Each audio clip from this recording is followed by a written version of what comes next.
Yatnal versus Vijendra ಬಣದ ತಿಕ್ಕಾಟ ಈಗಾಗಲೇ BJP ವಿಚಾರದಲ್ಲಿ ಮಾತ್ರ ಉಳಿದಿಲ್ಲ, ರಾಜ್ಯದ ಜನ ಕೂಡ ಗಮನಿಸ್ತಾ ಇದ್ದಾರೆ. ಬೀದರ್ನಲ್ಲಿ ಇತ್ತೀಚೆಗಷ್ಟೇ ಯತ್ನಾಳ್ ಬಣದಿಂದ ವಕ್ಫ್ ಹೋರಾಟವನ್ನು ನಡೆಸಲಾಗಿತ್ತು. ಅಲ್ಲಿ ಅವ್ರಿಗೆ ಅದ್ದೂರಿ ಸ್ವಾಗತ ಸಿಕ್ಕಿತ್ತು. ಈಗ ಇದಕ್ಕೆ ಟಾಂಗ್ ಕೊಡೋ ನಿಟ್ಟಿನಲ್ಲಿ ಬೀದರ್ನಿಂದಲೇ BY ವಿಜೇಂದ್ರ ಅವರ ಬಣ ಕೂಡ ಹೋರಾಟಕ್ಕೆ ಧುಮುಕ್ತಾ ಇದೆ. ಡೀಟೇಲ್ಸ್ ನೋಡ್ಕೊಂಡು ಬರೋಣ ಬನ್ನಿ. ರೆಬೆಲ್ಸ್ಗೆ ಟಾಂಗ್ ಕೊಡಲು ಮುಂದಾದ BYV ಟೀಮ್ ಇಂದು ಬೀದರ್ನಿಂದಲೇ ವಕ್ಫ್ ಹೋರಾಟ ಆರಂಭ. ಬಿಜೆಪಿಯಲ್ಲಿ ಮನೆಯೊಂದು ಮೂರು ಬಾಗಿಲು ಅನ್ನುವಂತಾಗಿದೆ.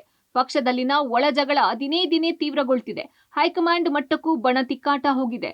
ಯತ್ನಾಳ್ ವರ್ಸಸ್ BY ವಿಜೇಂದ್ರ ಬಣದ ನಡುವೆ ಬಡಿದಾಟಕ್ಕೆ ಹೈಕಮಾಂಡ್ ಮದ್ದರಿಯೋ ಪ್ರಯತ್ನದಲ್ಲಿದೆ. ವಕ್ಫ್ ವಿಚಾರಕ್ಕೆ ಶುರುವಾದ ಬಣ ಗುಂಪು ಗುದ್ದಾಟ ಇದೀಗ ಮತ್ತೊಂದು ಹಂತ ತಲುಪಿದೆ. ರಾಜ್ಯದಲ್ಲಿ ವಕ್ಫ್ ಬೋರ್ಡ್ ನೋಟಿಸ್ ವಿಚಾರ ಸಾಕಷ್ಟು ಸದ್ದು ಮಾಡುತ್ತಿದೆ. ಇದನ್ನು ಜೀವಂತವಾಗಿಡೋಕೆ ರಾಜ್ಯ ಕೇಸರಿ ಪಡೆ ಮುಂದಾಗಿದೆ. ಒಂದ್ ಕಡೆ ಯತ್ನಾಳ್ ಟೀಮ್ ದೆಹಲಿಗೆ ತೆರಳಿ ವಕ್ಫ್ ಜಂಟಿ ಸಂಸದೀಯ ಸಮಿತಿ ಅಧ್ಯಕ್ಷ ಜಗದಾಂಬಿಕಾ ಪಾಲ್ರನ್ನ ಭೇಟಿಯಾಗಿ ರಾಜ್ಯದಲ್ಲಿನ ವಕ್ಫ್ಗೆ ಸಂಬಂಧಪಟ್ಟಂತ ವರದಿಯನ್ನ ಸಲ್ಲಿಸಿದೆ. ಯತ್ನಾಳ್ ಬಣಕ್ಕೆ ಸೆಡ್ಡು ಹೊಡೆಯೋಕೆ ಬಿಜೆಪಿ ರಾಜ್ಯಾಧ್ಯಕ್ಷ BY ವಿಜೇಂದ್ರ ಬೀದರ್ನಿಂದಲೇ ಹೋರಾಟಕ್ಕೆ ಅಣಿಯಾಗಿದ್ದಾರೆ. ಇಂದು ಗಡಿ ಜಿಲ್ಲೆ ಬೀದರ್ನಲ್ಲಿ ವಕ್ಫ್ ಹೋರಾಟಕ್ಕೆ ಬಿಜೆಪಿ ರಾಜ್ಯಾಧ್ಯಕ್ಷ ವಿಜೇಂದ್ರ ಚಾಲನೆ ನೀಡಲಿದ್ದಾರೆ. ಈ ಮೂಲಕ ಕಳೆದ ತಿಂಗಳು 25ರಂದು ಹೋರಾಟ ಮಾಡಿದ್ದ ಯತ್ನಾಳ್ ಅಂಡ್ ರೆಬಲ್ಸ್ಗೆ ಟಾಂಗ್ ನೀಡೋಕೆ ಸಜ್ಜಾಗಿದ್ದಾರೆ. ಈಗಾಗಲೇ ಬಿಜೆಪಿಯಿಂದ ವಕ್ಫ್ ವಿರುದ್ಧ ಹೋರಾಟ ಮಾಡೋಕೆ 3 ಟೀಮ್ಗಳನ್ನ ಮಾಡಿದ್ದು, ಬಿಜೆಪಿ ರಾಜ್ಯಾಧ್ಯಕ್ಷ BY ವಿಜೇಂದ್ರ ಅಂಡ್ ಟೀಮ್ ಇಂದು ಬೀದರ್ನಿಂದ ವಕ್ಫ್ ಹೋರಾಟದ ಅಖಾಡಕ್ಕೆ ಅಧಿಕೃತವಾಗಿ ಎಂಟ್ರಿ ನೀಡಲಿದ್ದಾರೆ. ಬೆಳಗ್ಗೆ 10:45ಕ್ಕೆ ಬೀದರ್ನ ಗಾಂಧಿಗಂಜ್ ಬಸವೇಶ್ವರ ದೇವಸ್ಥಾನದಲ್ಲಿ ವಿಶೇಷ ಪೂಜೆ ಸಲ್ಲಿಸುವ ಮೂಲಕ ವಕ್ಫ್ ಹೋರಾಟಕ್ಕೆ ಅಧಿಕೃತವಾಗಿ ಚಾಲನೆ ನೀಡಲಿದ್ದಾರೆ.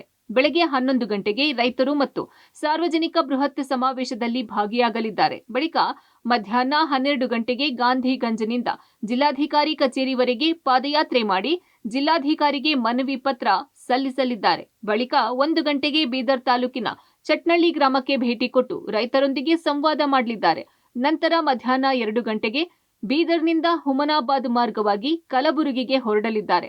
ವಕ್ಫ್ ಹೋರಾಟದಲ್ಲಿ ಮಾಜಿ ಸಚಿವ CN Ashwath Narayan, Byrathi Basavaraj, B Sriramulu, Janardhana Reddy, P Rajiv ಸೇರಿದಂತೆ ಜಿಲ್ಲೆಯ ಬಿಜೆಪಿ ಶಾಸಕರು ಹಾಗೂ ಮುಖಂಡರು ಭಾಗಿಯಾಗಲಿದ್ದಾರೆ. ವಕ್ಫ್ ಹೋರಾಟದಲ್ಲಿ 15,000ದಿಂದ 20,000 ಮಂದಿ ಪಾಲ್ಗೊಳ್ಳುವ ಸಾಧ್ಯತೆ ಇದೆ. ಒಟ್ಟಿನಲ್ಲಿ ಉತ್ತರ ಕರ್ನಾಟಕದಲ್ಲಿ ವಕ್ಫ್ ಹೋರಾಟ ಆರಂಭಿಸಿದ್ದ ಯತ್ನಾಳ್ ಬಣಕ್ಕೆ ವಿಜಯೇಂದ್ರ ಅಂಡ್ ಟೀಮ್ ಬೀದರ್ನಲ್ಲಿ ಪ್ರತಿಭಟನೆ ನಡೆಸುವ ಮೂಲಕ ಟಾಂಗ್ ಕೊಡೋಕೆ ಮುಂದಾಗಿದೆ. ಈ ಮೂಲಕ ಬಣ ಬಡಿದಾಟ ಮತ್ತೊಂದು ಹಂತಕ್ಕೆ ಹೋಗೋ ಸಾಧ್ಯತೆ ಇದೆ. Mallikarjuna, public TV, Bidar.